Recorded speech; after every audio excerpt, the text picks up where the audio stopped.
54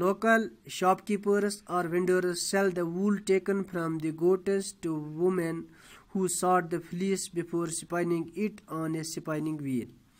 The superior quality thread is reserved for the warp and coarser thread for the weft. The finer and softer the threads are, the better money you can get. Kashmiri weavers always use horizontal looms. 2 or 3 sit together at the same loom. The women prepare the warps by doubling the thread. The designer, called Nakash, decides the pattern. The color caller or Tarah Guru reads the design from the bottom upwards and calls out each color in turn together with the number of warp threads under which the bobbin of the weft has to pass. A pattern master, called the Talim Guru, writes these instructions down using the traditional signs or shawl alphabet. The weavers keep this transcription, called Talim, in front of them as they work on the loom. The motifs designs drawn on the shawls are as diverse as the natural beauty of Kashmir. Both men and women work on the patterns in their homes. The Nakash works out the patterns. The most popular design is the decorative border at both ends of the shawl. The design is worked evenly on both sides. The Pashmina shawl is of two kinds. The Kashmiri shawl are of two kinds. The loom shawl, woven entirely on the loom, and the embroidered shawl, woven with an embroidered pattern. The world-famous ring shawl is an exquisite and fine fabric that can pass through a ring. High in the plateau of Tibet and the eastern part of Ladakh, at an altitude of above 5,000 meters, roam the Tibetan antelope Pantholopus hodgson. During grazing, a few strands of the downy hair from the throat are shed, which are painstakingly collected by the nomads and finally supplied to Kashmiri shawl makers as shahtush. The shahtush shawl, made from the fleece called tusa in Kashmir of the Tibetan antelope chiru, is a rare fabric now. Another rare and sophisticated shawl is the Jamawar shawl. In this, the warp and weft threads are dyed before weaving. The price of a Pashmina shawl varies from thousands of rupees to lakhs of rupees, depending on the craftsmanship and the time taken on its making.